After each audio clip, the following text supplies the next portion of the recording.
Dans une initiative audacieuse visant à améliorer la gestion des déchets et à promouvoir l'économie circulaire, la commune de Diass a établi un partenariat sans précédent avec la Société nationale de gestion des déchets SONAGED. M. Massiam, directeur général de la SONAGED, a salué le maire de la commune de Diass, Mamadou Ndione, pour son rôle prépondérant dans la réalisation de cette collaboration visionnaire. Donc nous sommes très fiers aujourd'hui d'avoir ce partenariat-là et nous espérons que ce partenariat fera tache d'huile et que l'ensemble des maires du Sénégal vont s'en inspirer pour améliorer la collaboration avec nous. Parce que c'est une convention unique. Il s'agit d'une convention entre la commune de Diass et SONAGED. Comme vous le savez, le ramassage, le traitement des ordures est une compétence transférée aux collectivités territoriales. Et l'État du Sénégal a mis en place une société qui s'occupe, n'est-ce pas, de cette question, de cette équation assez complexe.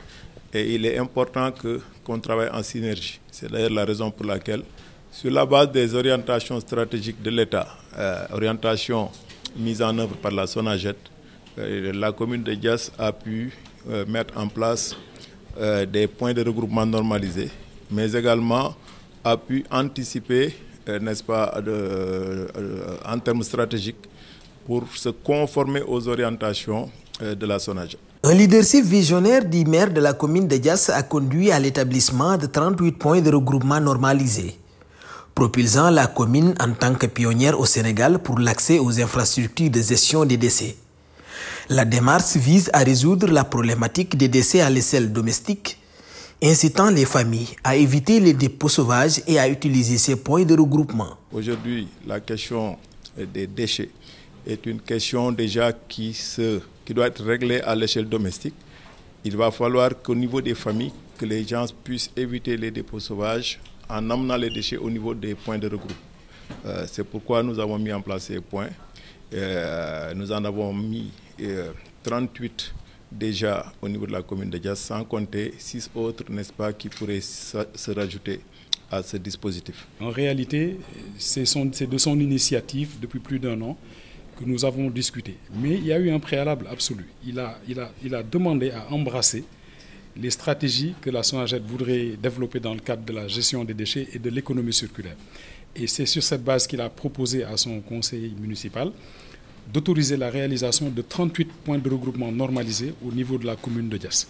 Ce qui positionne la commune de Diass comme la première commune du Sénégal en termes d'accès aux infrastructures de gestion de déchets.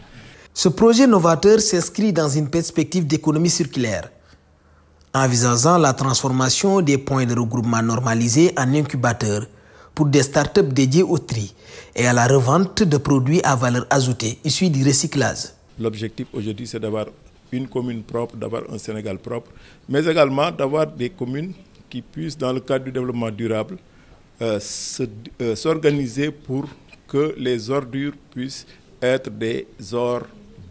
C'est un effort financier important, mais qui aura aussi des retombées. Il n'a peut-être pas précisé, mais c'est à peu près 80 à 100 emplois, monsieur le maire, qui vont être créés aussi pour les communautés environnantes. Donc il y a des bénéfices économiques évidents pour les populations, mais mieux, ça nous projettera aussi dans l'économie circulaire, parce que ces PRN pourraient demain devenir des petites start-up ou des entreprises de tri et de revente de produits à valeur ajoutée qu'on pourrait créer à partir du tri ou de la ségrégation des déchets. Malgré des ressources limitées, les collectivités locales s'engagent à allouer des moyens budgétaires cruciaux pour résoudre la question des déchets, soulignant l'impératif d'une gestion professionnelle avec le soutien de la SONAGED.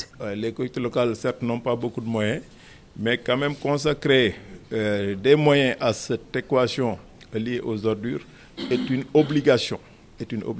Et il est important que même si les moyens ne sont pas extraordinaires, que chaque collectivité locale puisse consacrer dans le cadre de son budget, n'est-ce pas, des moyens pour le ramassage des ordures. Et maintenant, pour que ça ne se fasse pas de façon, n'est-ce pas, un peu désordonnée, pour que ça se fasse de façon très professionnelle, il va falloir s'adosser à la SONAGED. Habituellement, on signe des conventions avec les collectivités territoriales pour la gestion du matériel de nettoiement. Mais là, c'est une collectivité territoriale qui investit dans des infrastructures de proximité pour améliorer la gestion des déchets, parce que ces PRN nous permettront de limiter ou d'éradiquer les klaxons qui dérangent les citoyens, mais surtout d'éradiquer les dépôts sauvages aussi qu'on constate un peu partout sur le territoire national, en plus de la perspective de tri dont j'ai parlé tout à l'heure. Avec cette convention, nous allons renforcer ce dispositif et la SONAGED également va davantage nous accompagner. Nous aussi, en tant que collectivité territoriale, comme je le dis souvent, nous sommes un démembrement de l'État. Une collectivité territoriale doit se conformer aux orientations stratégiques pour pouvoir atteindre la cible